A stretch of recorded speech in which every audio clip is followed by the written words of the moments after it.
I'm gonna, I'm gonna, I'm gonna doom.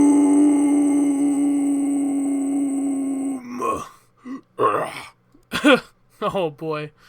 Yeah, and so, in all seriousness, what is the point of this video? What could you possibly gain? What kind of mental, intellectual, pseudo-intellectual insight could you possibly derive from such a video that you see on the sidebar or wherever, and you click on it, and it says, the Coomer and the Doomer? Okay, well, let me tell you something. There is, in my opinion, but it's kind of obvious, actually. I mean, it's so not so obvious, but it's obvious enough to where people immediately understand what you're talking about. At least, I mean, if you're well-versed in meme culture. But if you're not, and you know the basic concept of what a, black pill doomer, or what a, Coomer, Coombrain, whatever you want to call it. If you know these basic rudimentary archetypal, or rather iconotypal forms among, millennials and zoomers, and, a good share of Gen Xers. Although, I don't know, boomers are very particular types of Coombrains. A lot of them were Coomers, but they have the economic independence to pursue various forms of Coombrain thinking, sex tourism, what mean? Anyways, so the point I'm trying to make is that it's an obvious symbiotic relationship between these two iconotypes, the Doomer and the Coomer. Now, why are they related? Because they both come from the same, shall we say, cultural, psychic, and social milieu. I would even say spiritual milieu. And they come from and are created by the same environment fundamentally. The Coomer is just a doomer in denial, and the doomer is oftentimes switching between being a Coomer and a doomer. And they're not mutually exclusive. I mean, right off the bat, this is very... I have the self-awareness to realize this is a very atypical, neurodivergent discussion, if you know what I mean, without insulting a certain group of people. You know what I mean. So, anyways, the doomer is an interesting case study in the various mental makeups and phenotypes of various young men, especially. I mean, there are female doomers. I mean, there's femcells and whatnot, but this is predominantly a masculine archetype for various reasons, and one of them, I think, is because when whole generations of men, and this has happened throughout history, when whole generations of men are denied their birthright to enact upon a mythopoetic masculinity that is rife with adventure and daring and the pursuit of glory and the pursuit of honor, and also, and later on, the pursuit of a viable family life. Now, we all know this is like the common criticism. Like, if you spend any time, not even in like right-wing circles, but in any sort of like more sophisticated online meme, cultural spheres, then you know the basic problems with mass ennui and despair and the destruction of the young male birthright. And you know that all of the different social pathologies that creates this environment and arises out of a subjectivity, a masculine subjectivity that has been thoroughly gutted of any sort of recourse to what traditionally used to give men, in particular, meaning young men. And so there is no more sort of avenues for the expression of these feelings besides meme culture. And this is the basic point that people who seriously study memes, such as meme analysis and others, and, for a long time, a lot of my work has been, sporadically well, not just sporadically, a lot focused on meme culture. There is no recourse to any sort of mythopoesis of the masculine, of various masculine archetypes that have traditionally expressed themselves throughout millennia and have guided young men in different communities, different manner-bund structures, whatever you want to call it. You want to call it the patriarchy? Is that what you want? Oh, the patriarchy. You know, the definition of the patriarchy is totally different in a traditionalist context, obviously. But anyways, you no longer have these grand narratives. And again, you know, I know this is a basic bitch Jordan Peterson, like Jordan Memerson type point, but it's true. The doomer is produced by this mass social ennui that is a particular, I would say, Western sort of pathology mindset. But I fear that throughout the third world there is more intense and more different forms of this doomer mindset. Of course, you know, even the term the third world is quote-unquote problematic. They're really, it is limiting in a sense, because even the definition of what is West, you would say that Japan, like many things that originated in America, Japan has perfected the doomer hikikomori mindset for various reasons. And it's an interesting case study. I'm sure people have written about this in and outside of academia, comparing the like Western NEET from like largely Anglosphere countries where boomer parents help their children defer adulthood, but even the definition of adulthood has changed and it's different. Comparing that to the various unique social pressures and family structures within Asian societies, in particular in Japan, with the herbivores, shut-ins, hikikomoris. Of course, in Japan it's different because you have a lot of women who are also herbivores and who also choose, I guess you would call them femcells, but unlike femcells, these Japanese women that do this, they're hardcore. They're not like, you know, what does Bimbo Twitter call them? Pay attention to me, something like that. Pick-me's, yeah. No, these are hardcore shut-ins and women who sometimes never have had sexual experiences. So anyways, so speaking of sexual experiences, I guess the main topic of this video is this relationship between the doomer and the Coomer. Now, the doomer longs for this intimacy, as we all know, that can give the doomer meaning and fulfillment in life. And I say doomer, recognizing that some of these tendencies are also present in myself, and therefore it's wrong of me to present the topic in such a clinical dissection type of way. Although, for the sake of brevity and convenience, let's just bracket the humanly considerations and let's just view doomers as a monolithic group that share similar mental pathologies and tendencies. So anyways, the doomer exhibits certain traits that really lends itself very easily into the mindset of the cumbrain, the coombrain, the Coomer. Because the doomer is a few notches above the Coomer in the sense that a lot of doomers, they are almost as wedded to the social consensus.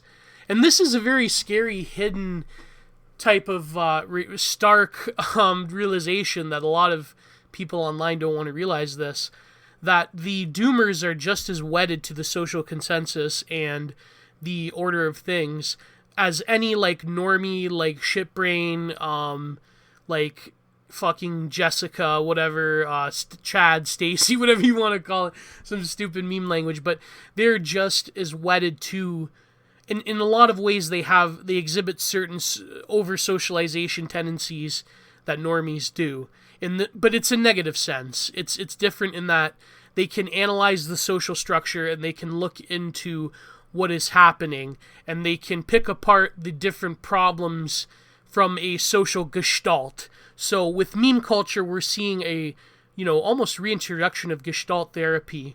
We're seeing this rise of the taking into account of social discourses that inform the psyche and the subjectivity of the individual. So, and meme culture is rife with gestalt because meme culture has become on a level of, has, taken itself to a level of sophistication in terms of expressing various problems with the social milieu. So the doomer is one of these memes. The doomer is self-aware to the point where they can intellectualize the various problems that are happening in society and the various, their anhedonia, their lack of feeling, their lack of emotion, and sometimes their negative emotions come directly from as a response to the various upbringings and social functions that they lack and the sort of maladaptive tendencies that young men throughout history have always possessed but have channeled them through various means of conquest and traditional masculine duties and God and king and country and so forth. So anyways, the doomer, they're socially aware, but they're not self-aware enough to actually mediate, actually have insight into what's going on and to try to, not mediate, ameliorate what's going on with them.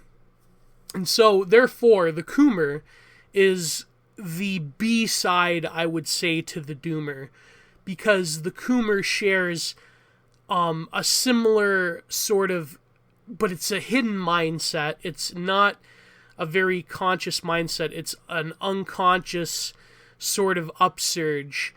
The Coomer maybe doesn't give a shit about social relations and lack of meaning and lack of metaphysical comportment in one's life, the lack of religiosity, or the lack of just even proper relationships. The Coomer is very much the lizard brain, beyond the pleasure principle, seek pleasure, avoid pain, and the way they do this is by gooning, which is, that's a whole nother... Look up gooning. But anyways, that's a whole other video. They do this by very, exotic sort of fetishes.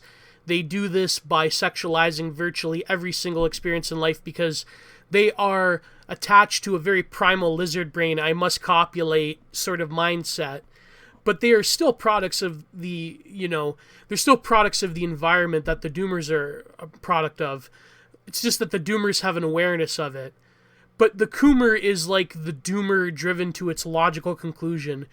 The doomer just gives up all hope and starts to slowly slip in to a form of psychic nihilistic abandon, and therefore the only thing left to do without any hope of having a reciprocal relationship with a female, with, a significant other or whatnot, not just, a woman, but... because there's female doomers, like I say, and there's, I guess there's gay cells, there's trans cells, trans doomers. Anyways, I'm getting off topic. The Coomer is driven to the ultimate logical conclusion of being the doomer is, of being a Coomer, because then it's this one sort of brute physical act of releasing dopamine, apart from like doing some, going through some elaborate ritual of excess, like, becoming a drug addict, which isn't really elaborate, but you know what I mean. I mean, the drug addict still has, it's really unfortunate, but drug addicts still have this level of romance in popular culture that's, again, a hidden sort of dark romance that, for some reason, I'm assuming that a lot of doomers probably are drug addicts, but the Coomer is something so much more primordial. Because, as Bronze Age Pervert says, only an animal that is in captivity masturbates. So I can't do the voice very well. But it's true, only apes, primates are, returned to monkey, our distant ancestors, monkeys. They long to be free, and the only time that they jerk off incessantly is in captivity.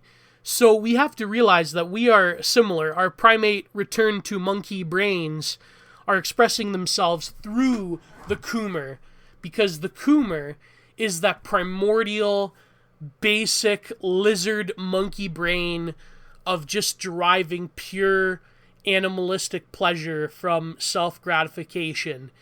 And the way that the Coomer is memed upon is this, like, unstoppable force of coming, of just, like... I mean, of course, let's face it, the archetypal Coomer, the guy that was at the AVN Awards, adult video, is it AVN, Adult Video Nation, whatever, like, I know there's, like, some kind of, 4chan, Paul, anti-Semitism, you know what I mean? Like, but anyways...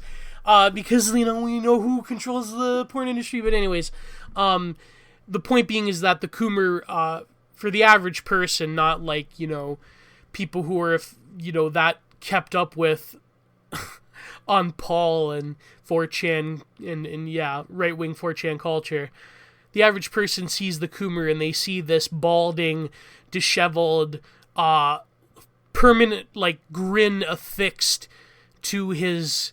slovenly face, just, crusties all over him of coom, and guttural, primal sounds of cooming. Nobody talks, nobody uses the term fapping anymore, but you know what I mean. It's like, like all those edits, right? I'm going to coom. So anyways, the Doomer has a bit more of a place above in the hierarchy, but it's very interesting how both the Coomer and the Doomer, they both share a lot of similar assumptions about the world, but the difference is that they express their dissatisfaction with life in modernity differently. So, the one thing that can illustrate this mindset of the symbiosis between the Doomer and the Coomer is one of my favorite Korn lyrics that I absolutely loved and played probably, I would say, millions of times growing up. Even to this day, I'll still rock it. It's still one of my jams. This is ADIDAS by Korn, and I will just read a bit of the lyrics for you. Now, of course, ADIDAS by Korn stands for All Day I Dream About Sex. Now, I have a better point on this, so let me just read you a bit of it. Honestly, somehow it always seems I'm dreaming of something I could never be. It doesn't matter to me, because I'll always be the pimp that I see in all my fantasies. But the one interesting line, and this is the second verse, I don't know your fucking name, so what, let's, whatever. But this is the part that comes in the second verse. Screwing may be the only way I can truly be free from my fucked up reality. So I dream and stroke it harder, because it's so fun to see my face staring back at me. So there's a bit of an ambiguity there. Is he talking about sex, or is he talking about masturbation, right? So a lot of people, I remember this was years ago, I was I was doing a song meaning binge. This was before Genius Lyrics was popular. This was songmeaning.com. And one person, I believe, said that if, given the interpretation that Jonathan Davis is writing about actual sex, back in the day, when you grow up poor and you're a teenager, and it's like, with like the poor, like American not inner city, but like American heartland, like largely lower class working white population that nu metal came from, different from the upper class, upper middle class, like urbanite punk scene. Nu metal really, like, even in California, the nu metal bands came from, well, like Korn came from Bakersfield. They didn't come from Los Angeles. I mean, some of them did, but, they came from poorer areas. They came from Jacksonville, Florida. They came from Minnesota. They came from, I think Disturbed came from New York, but like a lot of them came from Texas. So they came from the heartland places of America. Ironically enough, the places that Donald Trump really captured. And maybe in the future I can do a political analysis of how nu metal is based in trad and right wing. And, for people that have followed me for a long time, this is, like, right up my alley, obviously. So, anyways, the nu metal milieu came from these poorer areas. They came from these economically depressed, I guess you could call them like the stereotype of white trash, blah, blah, blah. But they came from places where there wasn't much to do, a small town Americana, economically depressed, post-industrial, very similar to the Naga region where I'm from. And that song, that lyric, I think it really spoke to a lot of them, because you got to realize they came out with that album. Was it on Issues, or was it? No, it wasn't on Issues. It was on Take a Look in the Mirror. I think it was on Take a Look in the Mirror. I forget. I have to look it up. But the point being is that ADIDAS became like along with Blind and Falling Away From Me. Well, that was because of South Park. ADIDAS became like one of the Korn like generational anthems, because it spoke, especially when they played this in Woodstock 99, which was like the peak of nu metal. It really spoke, I think, to a lot of these people, because it expresses that, in so few words. A lot of people, they're like, oh, well, Adidas, it's like they had to find a clever way to market the shoe, or they had to like, oh, it was a clever, like, what do they call that, acronym, all day I dream about sex, whereas like Adidas, I believe, was like all day I dream about sports, I think. So anyways, they really tapped into a vein, because when you are in these economically depressed small town areas, sort of rampant promiscuity oftentimes comes about among the youth, because like literally, like this comment on Song Meaning said that when you're like, you have nothing to do and life sucks and you have no future, then just having like sexual encounters really is the way of escaping, along with drugs and alcohol and other things. So when you express, again, it's almost like Adidas is lamenting a Coomer mindset, and it's expressing that basic NUI that leads to a coom brain. Now, here's the thing. There's the debate. Now, is a coomer just someone that jerks off? Someone who is a porn addict?